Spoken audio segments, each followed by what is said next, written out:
혹시 휴가철에 낯선 교회 공동체를 한번 방문해 보신 적이 있으십니까? 저 같은 경우는 그렇게 새로운 환경에 가서 예배를 한번 드려보고, 그리고 각 교회가 가진 그런 고유한 분위기, 좀 사역을 어떻게 하고 있는지 그런 방향성을 한번 살펴보는 걸 되게 좋아합니다. 지금은 못하고 있지만 제가 몇 달 전에 방문했던 교회도 그러했습니다. 예배 후에 성도들이 함께 웃고 떠들고 식사를 함께 교제를 나누었습니다.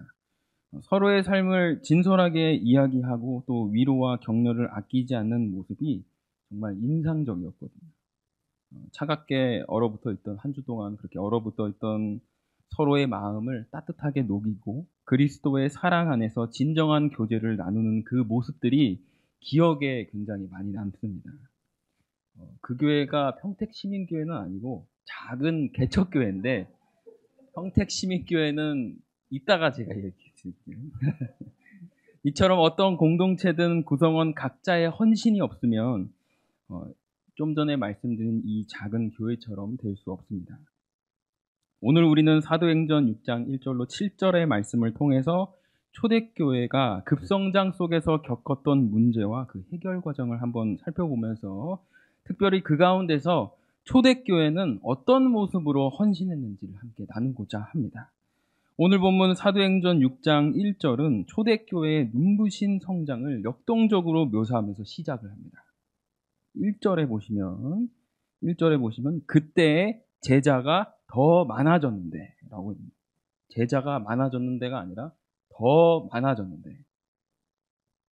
이 구절은 단순히 숫자의 증가를 넘어서서 복음이 예루살렘의 경계를 넘어서 폭발적으로 확산되고 있었음을 생생하게 보여주는 첫 시작 구절입니다.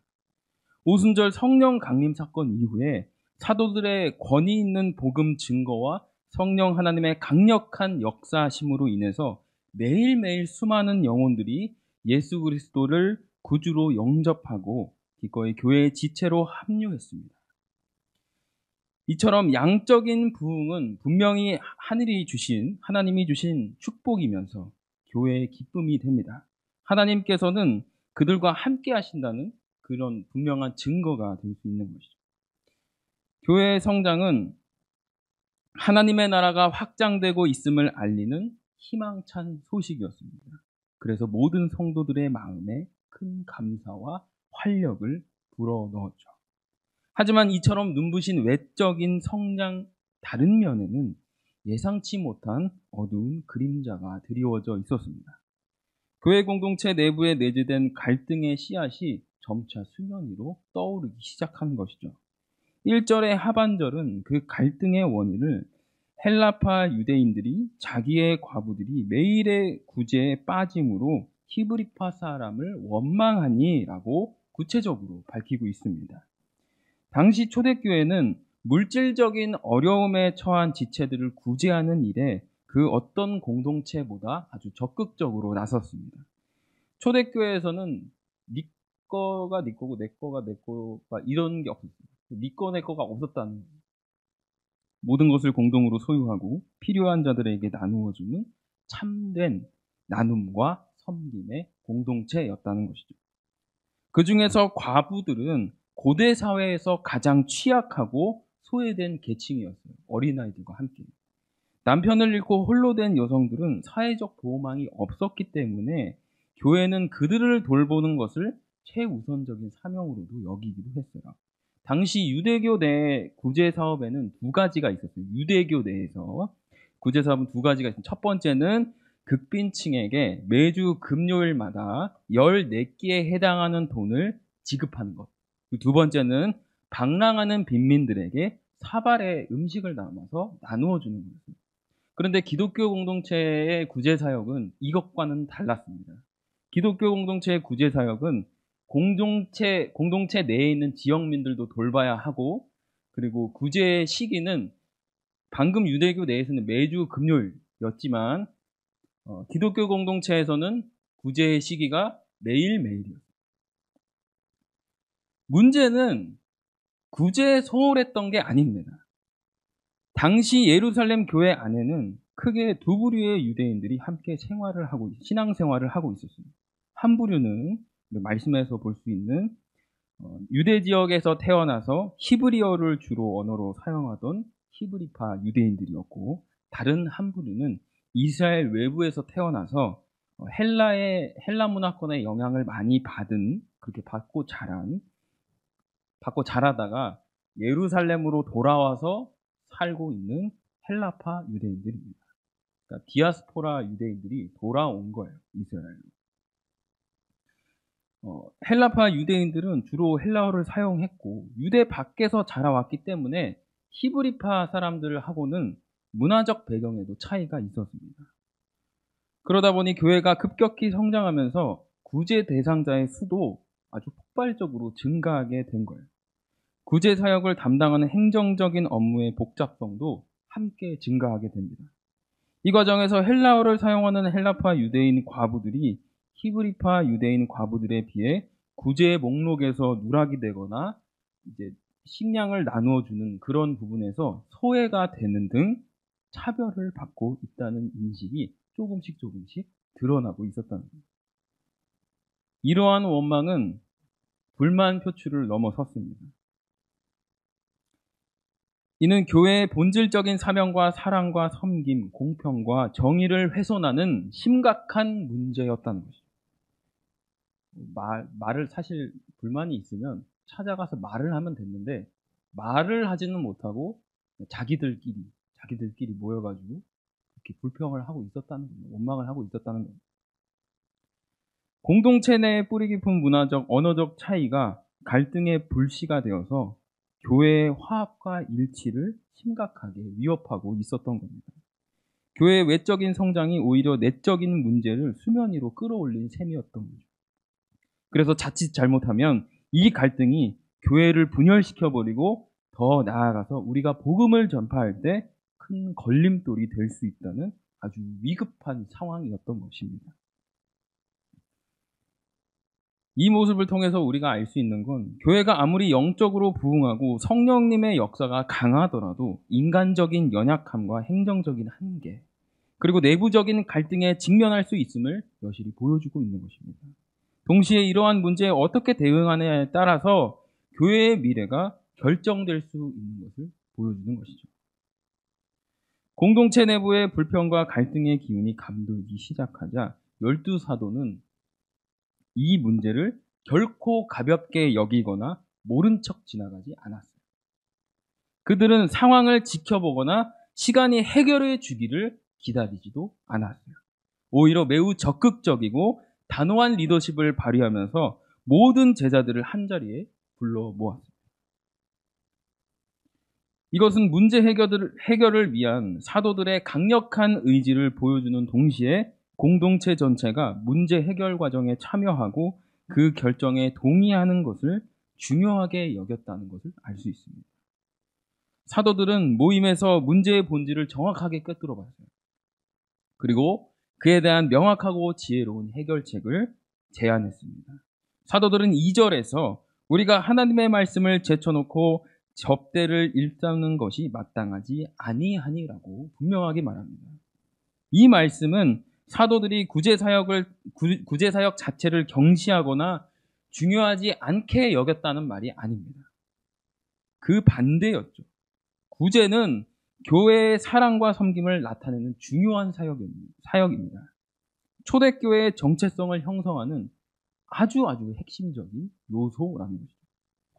그러나 사도들은 자신들에게 하나님께서 맡기신 그 본연의 사명이 무엇인지 명확하게 인식하고 있었어요. 사도들에게 가장 중요한 사역은 기도하는 일과 말씀을 전하는 사역입니다. 이 두 가지는 교회의 영적인 생명력과 직결되는 핵심적인 역할입니다. 복음이 세상에 효과적으로 전파되기 위한 기반인 거예요. 만약 사도들이 구제사역이라는 중요한 행정 업무에 모든 시간과 에너지를 할애해버리면 말씀의 선포와 기도의 깊이가 약화되어서 교회의 영적인 뿌리가 흔들릴 수 있다는 것을 사도들은 그 통찰력으로 파악합니다. 이는 마치 건물의 기초공사와 같은 것으로 아무리 멋진 건물을 지어도 기초가 튼튼하지 않으면 언제든 무너질 수 있음을 아는 것과 같았어요. 그렇다고 해서 사도들이 구제 사역을 포기할 수는 없었죠. 이러한 명확한 우선순위 인식과 영적인 통찰을 바탕으로 사도들은 3절로 4절에서 매우 영적인 지혜가 담긴 해결책을 제안합니다. 형제들아, 너희 가운데서 성령과 지혜가 충만하여 칭찬받는 사람 7을 택하라. 우리가 이 일을 그들에게 맡기고 우리는 오로지 기도하는 일과 말씀 사역에 힘쓰리라고 했습니다. 이렇게 제안한 것은 일을 분담하는 것이 아닙니다. 그러니까 이거 하세요. 그러니까 우리 하늘 선생님은 이거 하세요. 지연 선생님은 이거 하세요. 저는 이거 할게요. 이게 아니라 구제 사역이라는 중요한 역할을 맡길 사람들에게 세 가지 중요한 자격 기준을 제시하면서 그냥 단순하게 나눴다는 게 아니라는 겁니다. 먼저 일단 이 사람들을 어떻게 뽑았는지 우리 살펴보겠습니다. 첫째는 성령이 충만한 사람입니다. 이는 외적인 열심을 넘어서서 하나님의 영에 붙들려서 영적인 분별력과 하나님의 뜻을 따르는 순종의 마음을 가진 사람을 의미합니다. 성령은 복음 전파와 교회 확장의 주요한 동인이었기 때문에 성령 충만한 사람이 필요했습니다. 둘째는 지혜가 충만한 사람입니다. 이것은 복잡한 상황을 이해하고 또 공정하게 판단하며 합리적으로 문제를 해결할 수 있는 실천적인 지혜를 가진 사람을 말합니다. 세 번째로는 칭찬 듣는 사람입니다. 문자적으로는 헬라어 문자적으로는 평판이 좋은 사람 또는 증명된 사람을 말합니다. 문자적으로는요. 이것은 공동체 안에서 이미 삶과 인격으로 신뢰와 존경을 받고 있는 덕망 있는 인물을 의미합니다. 이것처럼 사도들은 단순히 일 잘하는 사람을 뽑은 것이 아닙니다. 영적인 자질과 인격적인 성숙함 그리고 공동체 안에서 평판까지 고려하여서 가장 적합한 인물들을 세우고자 한 것이죠. 사도들은 이러한 자격을 갖춘 7사람을 동역자로 택합니다. 그리고 구제사역을 전담하게 했어요. 자신들은 교회의 영적 기반인 기도와 말씀 사역에 전념하겠다는 것을 제안합니다. 이것은 책임을 전가하는 게 아닙니다. 각자의 은사와 강점에 따라 역할을 분담함으로써 교회의 모든 사역이 더욱 효율적이고 균형 있게 이루어지도록 하려는 사도들의 탁월한 리더십이 드러나는 것. 문제의 본질을 파악하고 영적인 기준을 제시하고 공동체의 참여를 유도하는 성경적인 문제 해결 방식을 사도들이 보여주고 있는 것입니다. 사도들의 이런 지혜로운 제안이 알려지자 공동체의 반응은 부정적이지 않았어요. 나는 그거 하기 싫은데 이게 아니라 좋다 한 거예요. 5절에 온 무리가 이 말을 기뻐하여 라고 사도행전 기록하고 있습니다. 이것은 사도들의 제안이 단순히 위에서 내려온 명령이 아니라 교회의 모든 지체들이 공감하고 동의하는 진정으로 공동체를 위한 방안이었다는 것입니다. 그들은 사도들의 비전을 이해했습니다. 교회의 어려운 문제를 해결하기 위해 기꺼이 협력할 의지가 충만했습니다. 공동체의 긍정적이고 협력적인 태도는 문제 해결의 가장 중요한 밑거름이 됩니다. 공동체의 참여와 동의가 없다면 아무리 좋은 해결책이라도 실행되기 어려웠을 거예요. 여기서 평택시민교회 이야기가 나옵니다. 제가 이 교회를 처음 왔을 때 가장 감동을 받은 게 하나 있어요. 제가 2층에서 예배를 드리면서 특성을 보는데 이 교회는 청년들이 특성을 안 해? 이 교회는 돌아가면서 특성을 다 하네? 이거. 제가 전에 있던 교회는 서로 특성을 하기 싫어해요. 진짜로 하기 싫어했어요. 그러니까 보면서 내가 기도하고 바래왔던 교회가 이런 교회인데 내가 여기서 정말 잘 배울 수 있겠구나라는 생각을 많이 했습니다. 목사님이 참 수고롭게 잘 이렇게 양육하신 모습들이 보이더라고요. 이어서 온 무리는 사도들이 제시한 까다로운 기준, 즉 성령과 지혜가 충만하여 칭찬 듣는 사람을 찾기 시작합니다.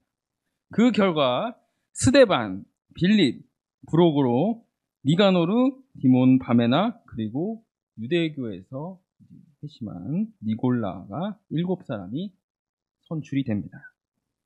이들의 이름이 모두 헬라식 이름이라는 점은 매우 의미심장합니다. 불평의 근원이었던 헬라파 과부들의 문제를 해결하기 위해 헬라파 공동체 출신의 인물들을 세우는 사도의 세심한 배려일 수도 있어요. 왜 그렇게 써놨는지는 정확하게 모르지만 세심한 배려, 지혜로운 선택이었음을 보여주는 것이죠. 이로써 헬라파 유대인들의 소외감과 불만을 해소하고 공동체 내의 화합을 도모하려는 의지가 명확하게 드러나게 됩니다. 이러한 인선 과정은 교회가 효율성을 추구하는 것을 또 넘어서서 소수자와 약자의 목소리에 귀를 기울이고 공정성을 추구하는 공동체임을 보여주는 겁니다. 이 7사람은 교회의 필요 앞에서 자신의 시간과 재능 그리고 마음을 기꺼이 들여서 헌신한 사람들. 그들은 단순히 직책을 얻은 것이 아니라 집사라고 임명을 받았지만 직책을 얻은 것이 아니라 공동체의 어려움을 함께 지고 섬기겠다는 순수한 마음으로 이 부르심에 응합니다. 아까도 말씀드렸듯이 동역자로 세웠다고 하잖아요. 이 사람들의 자발적인 헌신이 있었기 때문에 사도들의 제안은 현실화될 수 있었어요. 교회가 직면한 위기를 개인의 유익보다 공동체의 유익을 우선하는 헌신으로 극복하고자 하는 사람들의 모습이었던 것이죠. 이처럼 선택된 7사람은 6절의 말씀에 사도들 앞에 세우니 사도들이 기도하고 그들에게 안수하니라. 사도들은 복음 전파의 사명을 받은 사람들입니다. 그러니까 복음 전도의 영적 권한을 위임받은 사람들. 그 위임받은 사람이 복음을 전파하기 위해서 이 사람들에게 같은 영적 권한을 안수를 통해서 위임하고 있는 겁니다. 그들의 임명이 투표나 인선 절차를 따라 선출한 것보다 매우 중요한 영적인 의미를 가졌음을 보여줍니다. 그래서 말씀드렸던 대로 안수해서 이제 세운 겁니다. 안수는 머리에 손을 얹어 직분을 부과하는 공적인 표시입니다. 그래서 하나님께서 주시는 직분을 맡긴다는 뜻도 있고 의미도 있고 직분자를 하나님께 바친다는 의미도 있고 직분자가 일할 수 있는 은혜를 주신다는 의미도 있습니다. 사도들이 안수한 7사람의 섬김이 인간적인 봉사나 행정적인 업무가 아니라 하나님의 뜻 안에서 이루어지는 거룩하고 권위 있는 사역임을 교회가 공적으로 인정하고 위임하고 있는 아주 영적인 예식이라는 것입니다. 사도들은 7사람을 교회의 중요한 직분자로 세움으로써 구제사역이 말씀 사역만큼이나 중요하고 영적인 가치를 지닌다는 것을 공동체 전체에 분명하게 드러내고 있는 것입니다. 이로써 초대교회는 행정적 문제를 해결함과 동시에 새로운 직분을 통해 교회의 조직과 기능을 더욱 견고히 세우는 지혜를 발휘했고 하나님의 마음에 합한 공동체가 어떻게 문제를 극복하고 다음 단계로 나아가는지 보여주는 중요한 본보기가 되어 주었습니다. 사도들의 지혜로운 리더십과 공동체 전체의 순종, 그리고 새로 세워진 7 집사들의 헌신적인 이 섬김은 초대교회에도 놀랍고도 은혜로운 결과를 가져옵니다. 사도행전 6장 7절은 그 결과를 이렇게 기록합니다. 우리 한번 같이 읽어보겠습니다. 사도행전 6장 7절입니다. 하나님의 말씀이 점점 왕성하여 예루살렘에 있는 제자의 수가 더 심히 많아지고 허다한 제사장의 무리도 이 도에 복종하니라. 아멘. 히브리파와 헬라파 유대인들의 갈등과 사도들이 문제를 직시하고 해결하는 과정이 얼마나 큰 축복으로 이어졌는지 단 한 구절, 7절 말씀으로 보여주고 있는 것입니다. 이 말씀에서 3가지의 은혜로운 결과를 우리는 확인할 수 있습니다. 첫 번째는 하나님의 말씀이 점점 왕성하여졌다.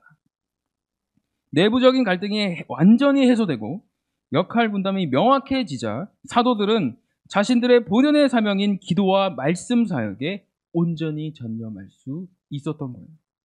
그 결과 하나님의 말씀은 더욱 강력하고 거침없이 선포되었고, 이는 마치 씨앗이 뿌려져서 무성히 자라나는 것처럼 교회의 영적 토양을 더욱 비옥하게 만들었습니다.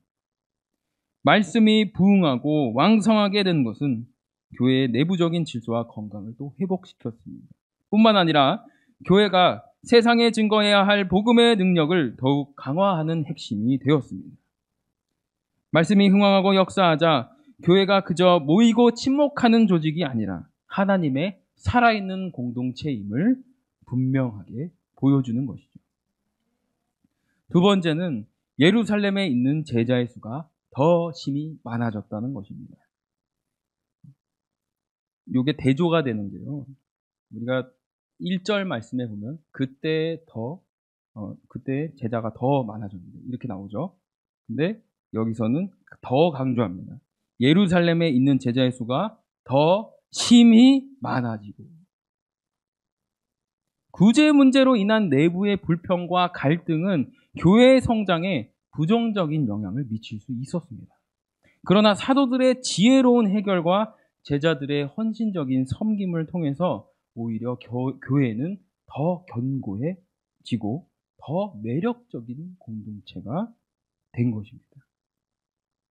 내부의 문제가 해결이 되자 교회의 영적인 에너지는 복음 전파에 더욱 집중될 수 있었고, 이는 곧 제자들의 숫자가 폭발적으로 증가하는 양적인 부흥으로 이어진 것이죠. 더 심히 많아지고라는 강조 표현은 이전의 성장, 아까 말씀드렸던 1절에 그때 제자가 더 많아졌는데 이것보다는 비교할 수 없을 정도로 놀라운 속도로 교회가 성장하고 확장되었다는 말입니다. 공동체 내부의 화합과 질서가 외부적인 성장을 견인하는 중요한 요소가 된 것이죠. 세 번째는 허다한 제사장의 무리도 이 도에 복종했다는 것입니다. 이 도에라는 그 말은 헬라어로 테피스테이라고 읽습니다. 이걸 그대로 직역을 하면 그 믿음에라는 건데, 이 믿음이 무엇이냐? 우리가 잘 알고 있는 예수 그리스도를 믿는 믿음이 영원한 구원의 기름을 믿는 것입니다. 예루살렘 교회의 성장의 한 예로 많은 제사장의 무리가 그리스도인들이 된 사실을 언급하고 있습니다. 제사장들이 그리스도인들이 된다. 이는 예루살렘 성 내에서 대단히 충격적인 일이었습니다. 유대교 내에서는 아마 치욕적인 사건이었을 수 있어요. 신학자 예레미야스에 따르면 예수님 시대 당시에 유대인 일반 제사장들과 레위인들은 다 해서 약 18,000명 정도 되었다고 해요. 근데 이 중에서 8,000명 정도가 그냥 대제사장들 말고 그냥 제사장들이었다고 합니다. 이 제사장들은 제2 기능을 수행했던 그 기간, 3대 명절, 6월절, 초막절, 오순절 다 합해서 16일이거든요. 축제 기간이. 이 순례 축제 기간과 그리고 연 2주 기간을 빼고 10개월에서 11개월은 고정된 수입이 없었어요. 그러니까 축제 기간하고 아까 얘기했던 연 2주 정도는 그때만 수입이 있고 나머지 기간은 수입이 없었어요. 그러다 보니까 생계가 너무 어려워서 직업을 하나 더 갖는 제사장들이 많았다고 해요. 그리고 이 제사장들과 대제사장들의 그 직급의 차이가 어마어마했기 때문에 그리고 또 대제사장들은 참 신기해요. 제사장들 소득의 10분의 1을 대제사장들이 떼갔어요. 떼가니까 이제 먹고 살 게 없는 거예요. 그래서 그렇게 떼가 버리니까 소득이 있는 사람들은, 직업이 또 있어서 소득이 있는 사람들은 상관이 없었는데 없는 사람들은 굶어 죽는 경우도 많았다고 합니다. 이는 당시에 제사장들의 생활이 얼마나 어려운가를 단적으로 보여주는 예예요. 따라서 당시의 제사장들은 자신들의 어려운 생활과 또한 유대교 자체의 부패상으로 인해서 많은 회의를 갖고 있었을 수도 있습니다. 따라서 그들에게 생명력 있는 기독교의 신앙이 많은 호감을 불러일으켰을지도 모릅니다. 희생제사를 드리는 제사장들이 이 도에 복종했다. 하나님께 예배드리는 거를 나는 이제 예수 그리스도를 믿고 이 도를 따라 복종하며 나아가겠다라고 헌신하는 사람들이 많았다라는 것이죠. 그러니까 이 사람들은 이 어려웠던 환경 탓도 있지만 생계와 생명을 걸고 이 도에 복종한 것입니다. 교회 내부 갈등 해결과 헌신적인 섬김이 단순히 교인 수의 증가를 넘어서 복음의 능력이 가장 완고한 자들의 마음까지도 움직일 수 있음을 증명한 것입니다. 이는 하나님께서 교회의 문제를 해결하시고 합당한 헌신을 받으실 때 복음의 문을 활짝 여시고 상상 이상의 역사를 이루신다는 아주 강력한 증거가 되었습니다.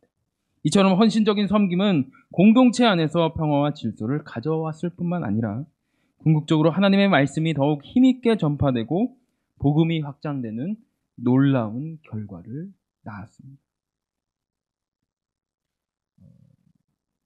너무 빨리 진행한 거 아닌가 생각이 들지만 말씀을 마무리하면서 오늘 우리는 사도행전 6장 말씀을 통해 초대교회가 겪었던 성장통을 함께 살펴보았습니다.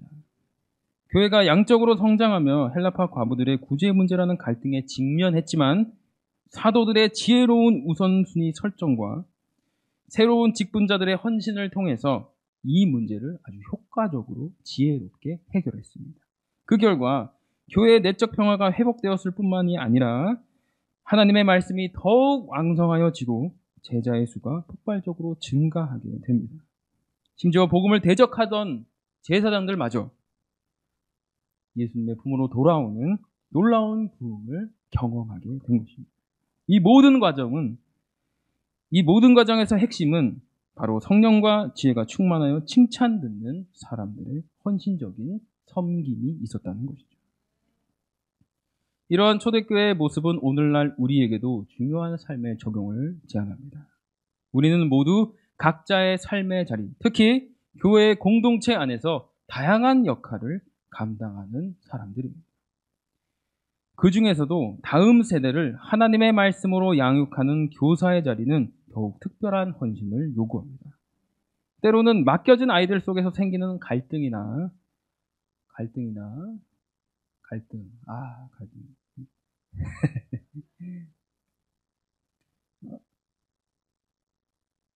양육의 어려움, 사역의 부족한 부분 때문에 불평하거나 우리가 지칠 때도 있습니다. 하지만 우리는 초대교회의 지혜를 본받읍시다. 가장 먼저는 우리 각자 본연의 사명인 말씀과 기도에 더욱 힘쓰는 교사가 됩시다. 말씀 속에서 지혜를 얻고 기도를 통해 성령의 충만함을 구할 때 우리는 어떤 문제 앞에서도 흔들리지 않는 영적인 분별력을 가질 수 있습니다.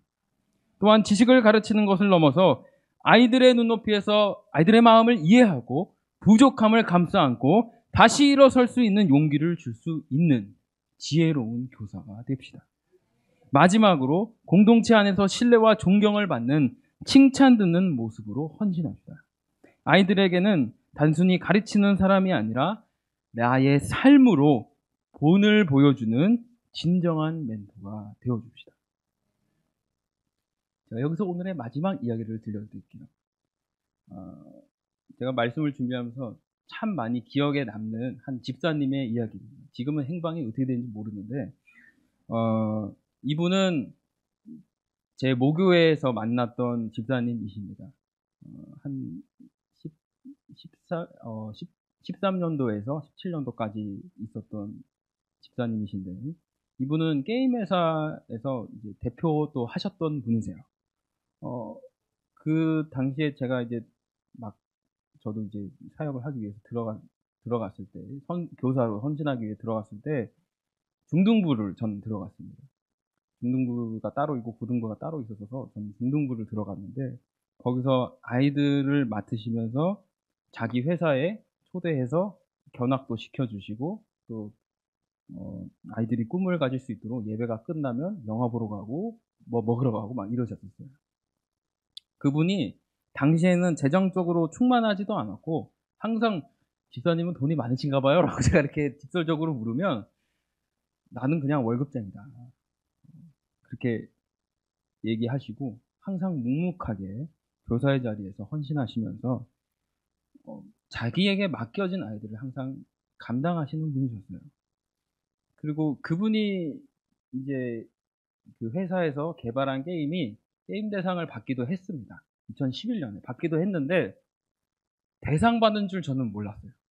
그러니까 그만큼 자신의 그런 이제 그런 상을 받거나 한 거는 교회에다가 알리지는 않아요. 그냥 내가 어떤 일을 하고 무슨 일을 하고 있고, 너네들이 관심 있으면 내가 어떻게든 이렇게 해주겠다, 이렇게 해서 많은 도움을 주려고 하시던 분이셨어요. 덕분에 많은 아이들이, 그 반의 아이들이 전도해서 그 반의 아이들이 되게 많아졌어요. 그렇게 한 해 한 해가 지나고 이분은 결국 좋은 결실을 맺게 됩니다. 매일을 말씀과 기도로 살았고, 아침에 일어나면 항상 기도하시고 말씀 보시고, 시간이 되시면 새벽 예배도 나가시고, 항상 예배에 참석하시던 분이셨는데, 지금은 다른 교회 가신 것 같아요.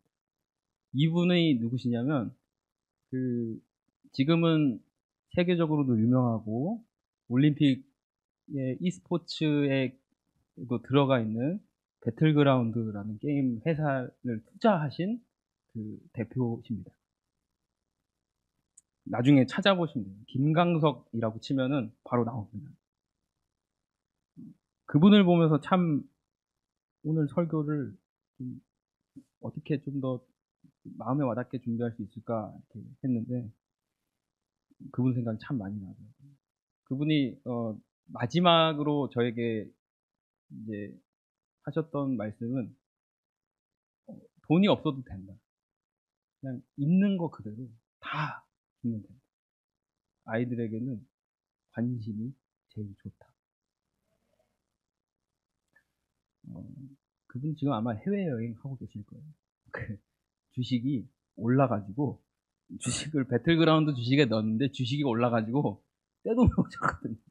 헌금하시고 해외여행을 하고 계시다고가 이제 마지막 그거였습니다.